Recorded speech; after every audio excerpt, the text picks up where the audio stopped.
Assalamualaikum warahmatullahi wabarakatuh. Kami dari kelas 12-6 akan mempresentasikan kerajinan Nusantara dan kerajinan mancanegara. Perkenalkan, nama saya Robiatul Alia, nama saya Retuliza, saya Budia, saya Deta Lelatul. Langsung ke materi pertama, yaitu kerajinan Nusantara. Oke, yang pertama adalah kain soket. Kain soket berasal dari Palembang. Sejarah kain soket. Soket Palembang sudah dikenal sejak masa kerajaan Sriwijaya dan Kesultanan Palembang bersalam pada tahun 1669 sampai 1823. Sejak masa itu, kelas di Palembang sudah sering membuat soket sebagai usaha sembilan orang. Pada saat itu, orang-orang yang menggunakan soket sudah pasti bersuara baja, sehingga penggunaan yang meningkat dikaitkan dengan kemakmuran dan kejayaan. Alat-alat untuk membuat kain soket yang pertama ada cayang, dayat, awit, apit, pom, suri, takua, pemimpin, beliro, perinting, logam, teropong, dan bulu. Bahannya yaitu sutra, katun, dan katun sutra. Cara pembuatan soket: yang pertama, pemilihan bahan baku. Yang kedua, pembuatan tenun dasar. Yang ketiga, pembuatan motif soket. Keempat, proses pemintal dan menenun benang tambahan. 5. Proses pembuatan motif geometris atau pola. Yang keenam, penyelesaian proses tenun. Yang ketujuh, proses pemadaman dan penyelupan. Dan yang terakhir, penyelesaian akhir. Untuk selanjutnya ada Kasongan Gerabah dari Yogyakarta. Sejarahnya, kerajinan gerabah diperkirakan berasal dari Yogyakarta. Kasongan dikenal dengan nama gerabah. Gerabah yang terkenal umum dalam masyarakat berubah nama menjadi kasongan. Keaktifan masyarakat dalam memproduksi dan menjual gerabah membuat desa Kasongan menjadi daya tarik usaha yang Yogyakarta dengan mengusung kerajinan gerabah sebagai komoditasnya. Alat pembuatan gerabah: penggiling, meja putar, alat cetak, tungku, dan benang. Bahan: tanah liat, pasir halus, air, kayu bakar, dan jerami. Cara pembuatan gerabah: 1. Pengambilan tanah liat. 2. Persiapan tanah liat. 3. Proses pembentukan. 4. Penjemuran.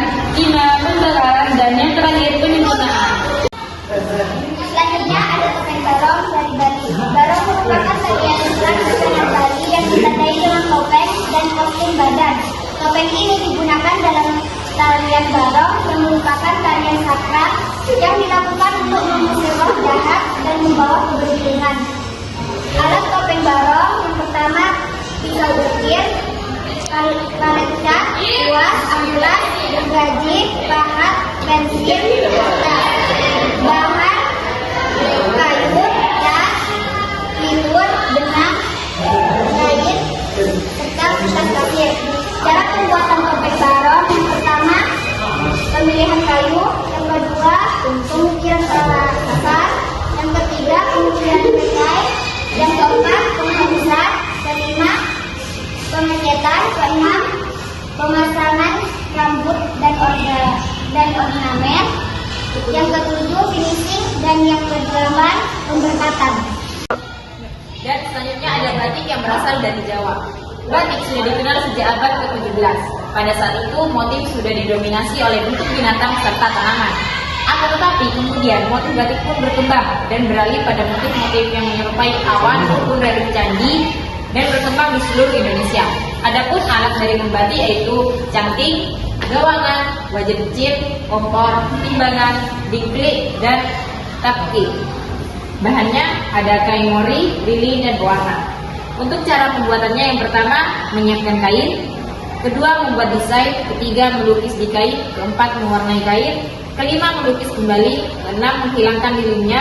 Ketujuh, menghilangkan lapisan lilin. Dan yang terakhir, mencuci kain.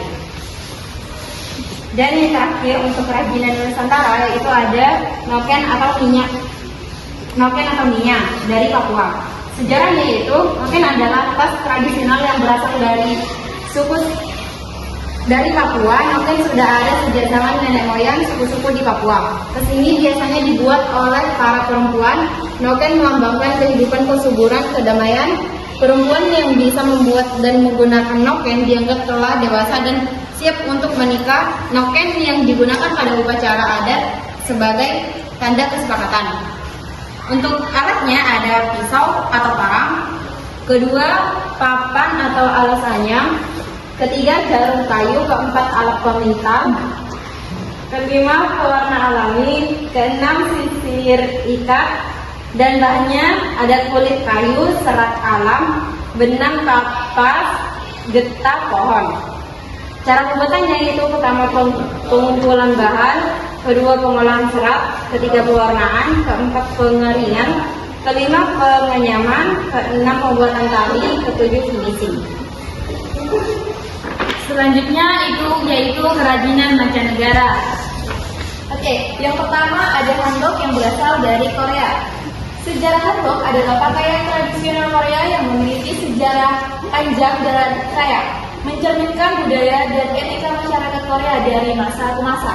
Alat-alatnya yaitu gunting kain, jarum, benang, mesin jahit, setrika, penggaris, alat anyaman, dan alat pewarna. Bahan-bahannya yaitu sutra, rami, katun, kain brokat, velvet, gaun-gaun, dan hiasan. Oke, untuk cara pembuatannya yang pertama yaitu mendesain dan perencanaan. Kedua, pembuatan pola. Ketiga, pemotongan kain. Keempat, jahitan dan perakitan. Kelima, pengecekan dan penyelesaian. Keenam, pewarnaan. Ketujuh, bordir dan hiasan. Dan yang kedelapan adalah perakitan akhir. Sekian dari handok. Dan yang kedua ada matrioska. Matrioska pertama kali diperkenalkan di Rusia pada akhir abad ke-19. Nama matrioska berasal dari nama Rusia Matriona atau Matriosa, yang merupakan bentuk diminutif matrona. Nama ini mencerminkan makna simbolis dari boneka sebagai representasi ibu kesuburan dan keluarga.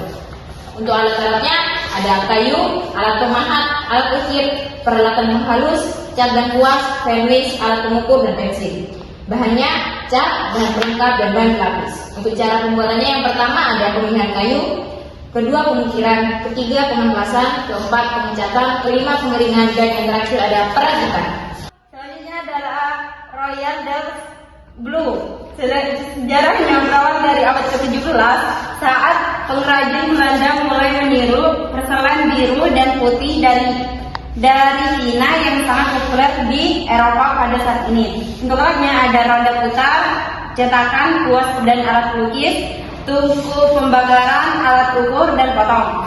Alat penghalus, untuk bahan-bahannya ada tanah liat, cairan enamel, pewarna biru, putih, porselen. Cara pembuatannya Royal Dutch Blue adalah pembentukan tanah liat, pengeringan, pembakaran pertama, 4 pengecetan, pemberian mamel, pembakaran akhir, inspeksi, dan penyelesaian pemberian cat atau tanda. Selanjutnya ada bumerang dari Australia. Sejarah bumerang telah digunakan oleh masyarakat aborigin Australia selama ribuan tahun. Alat ini adalah bagian integral dari budaya digunakan untuk berbatu.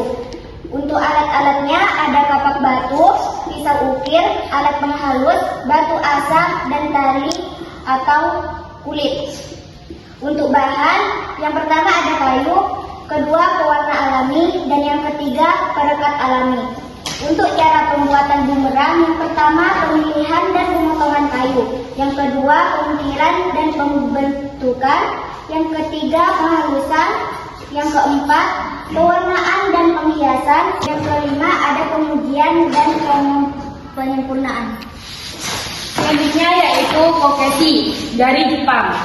Boneka ini pertama kali dibuat oleh pengrajin kayu di wilayah Tohoku bagian utara, Pulau Honshu pada awal abad ke-19. Awalnya dibuat sebagai mainan anak-anak, tetapi kemudian menjadi objek seni dan simbol budaya. Alat pembuatan kokeshi yaitu roda putar, pisau ukir, alat penghalus, kuas, pahat, dan alat pengukur. Bahannya ada kayu, cat dan pewarna, lilitan bambu atau rami. Cara pembuatan kokeshi: 1. Pemilihan kayu, 2. Pengolahan kayu, 3. Pembentukan, 4. Pengukuran detail. 5. Pengecatan, dan yang terakhir pelapisan atau finishing. Sekian presentasi dari kelompok kami, kurang lebihnya mohon maaf. Wassalamualaikum warahmatullahi wabarakatuh. Waalaikumsalam warahmatullahi wabarakatuh.